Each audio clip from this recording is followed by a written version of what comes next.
youtube.com/Bruce Barber, and this is something I'm calling a postcard from the pandemic. See? I put it there. By the way, I'm so bummed I cracked my screen. Good excuse to get the iPhone 11. Don't tell my wife. So I just wanted to pass along some thoughts as we try to, we fight the coronavirus together. We flatten the curve. And yes, I have some notes here. One thing I found interesting was the fact that this morning I went to the supermarket, and I mentioned before, I just feel so thankful for the supermarket workers. And so I was thanking people. And I thought, how weird is this? This is a guy in a mask thanking people. It's just, that's how the pandemic has flipped everything around. But it does make me think about, as I have often, the heroes of the pandemic. And I just jotted these down. Oh, there's one of them right now. The mailman. He can't hear me. But the mail people. Yes. But also, obviously, frontline medical providers and first responders, unbelievable. Grocery store employees. The list can go on and on. But delivery people, so important. And that leads me to my next segment. Products of the pandemic. Are you ready? Has your interest been piqued? All right. So when the pandemic started, I can't put an exact date on it, but I was perusing a website and I found this product and I pre-ordered it. It is the Phonesoap3. Now, what is that, you ask? It apparently is a device. Well, the device is right here, and it's apparent because I saw the piece on the web. But it sounds really cool. It's a device that you put your phone in, like the iPhone 7 with a cracked screen, and it zaps all the bad stuff, hopefully including the coronavirus.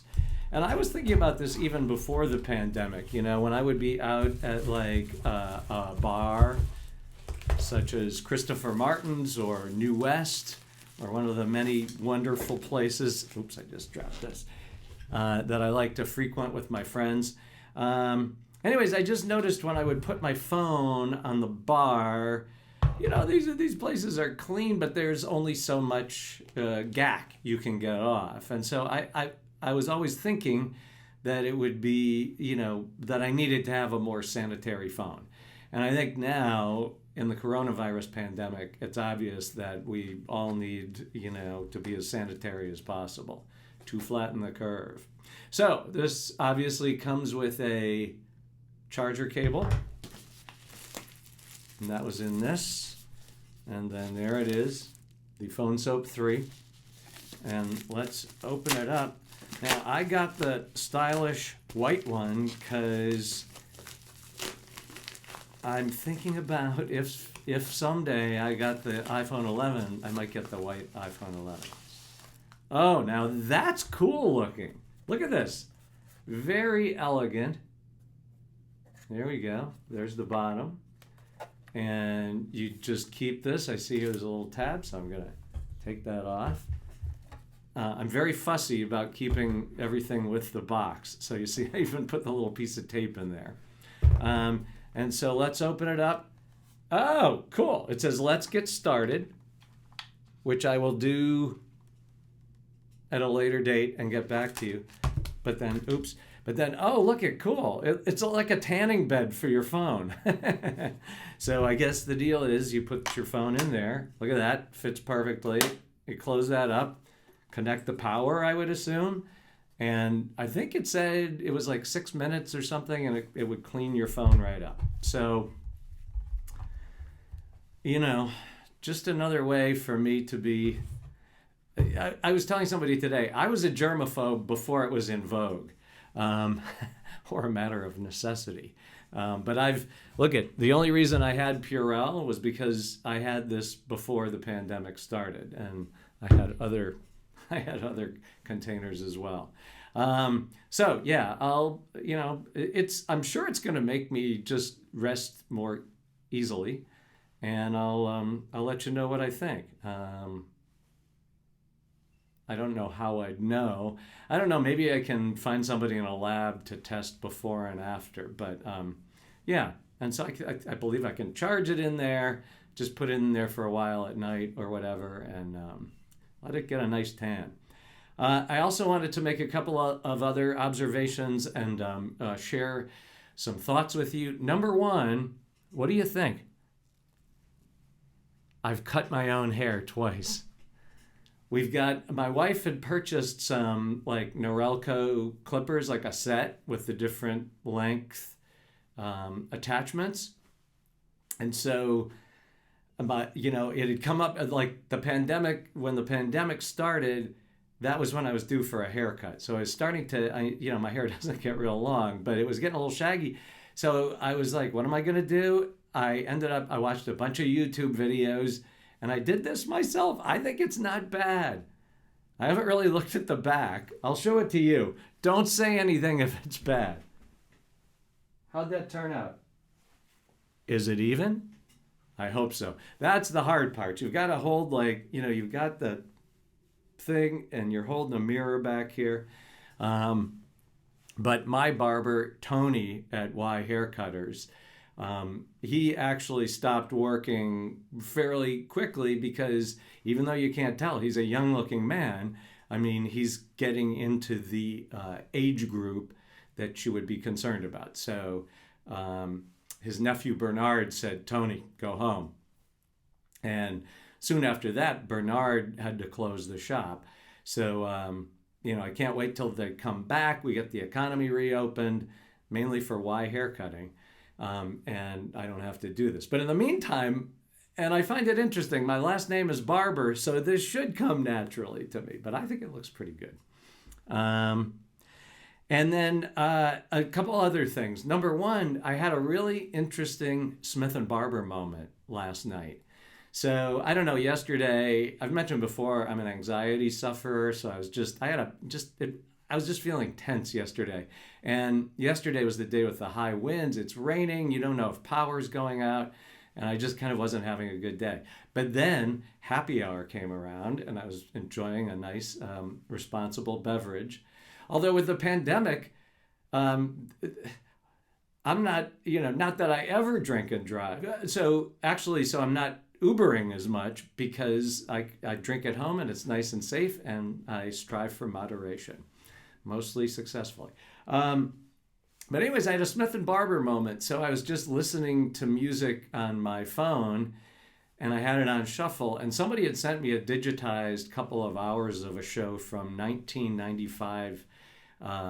And I got that a while ago, and I just put it in my music library, and it just came up last night, and I started listening to it, and I was like, this was not bad.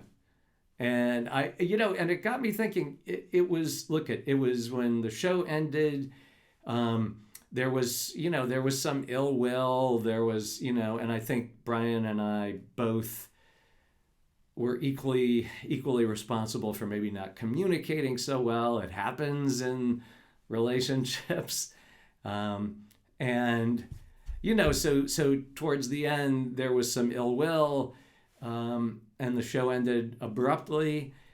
But, this really helped me to kind of, look back fondly at what it was. And I always, it's a pleasure to hear stories from those of you who used to listen. And so that was kind of a nice moment in the pandemic. Another thing I'm working on is something called the glass half full, just glass half full. For me, usually of Chardonnay. But just I've been thinking even before the pandemic hit that it would be cool to do, whether it's a podcast or some YouTube recordings of stories of optimism, because I'm pretty much a glass half full person, and there have been actually in these difficult times these glass half full moments, and that was true last night. And then my final thing is to just throw this out there, that if you have a college-aged student, someone who is either in school or about to go to college, I just wanted to suggest, as I have in the past, the University of New Haven, where I work. The campus is closed right now, but we're teaching virtually. So I'm doing 2 independent studies this semester. One is I have a student, she's making a podcast about politics and young people. And actually, we were just talking about it this week. It's going to be focusing on kind of the effects of the coronavirus and how young people are feeling about that. And then I also have a student who is designing an automation system for our radio station, WNHU, based on information from a friend of mine, Ed Sabatino, who's the program director for The Whale up in Hartford. And Ed has been in the business for years. He was wonderful. We did a Zoom a Zoom independent study. And literally, it's going to be a game changer in the way that we program music for WNHU. And thank you so much to Ed.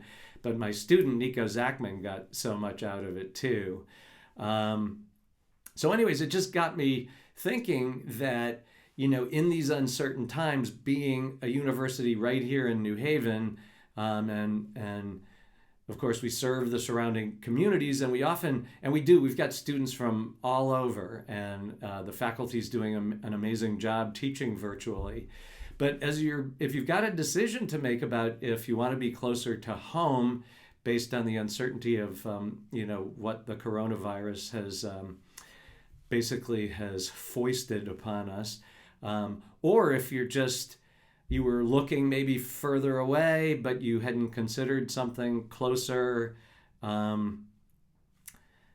we'd like you to consider us. And so I'd be happy to speak to you about this. My email at the university is bbarber@newhaven.edu. And we have some great virtual online tools for seeing what the university is all about. So give it a look. If you know somebody who's in college and thinking about being closer to home, or somebody who's here already and is considering college, I would love to welcome you to the University of New Haven, because it's a terrific place and I just love it there. So that's about it for the postcard from the pandemic, 4/14/20. And I'll be in touch. I'll tell you how things work out with ouch. It'll get you. No, what should be considered, this is the tanning bed for your phone. But the difference is tanning beds for people are closed right now, probably. This tanning bed for a phone is open for business. And I'll tell you how I think it works. I just think it's cool. And for a certified germaphobe such as myself, how can something like Phonesoap be a bad thing? There's no way. So I will talk to you soon.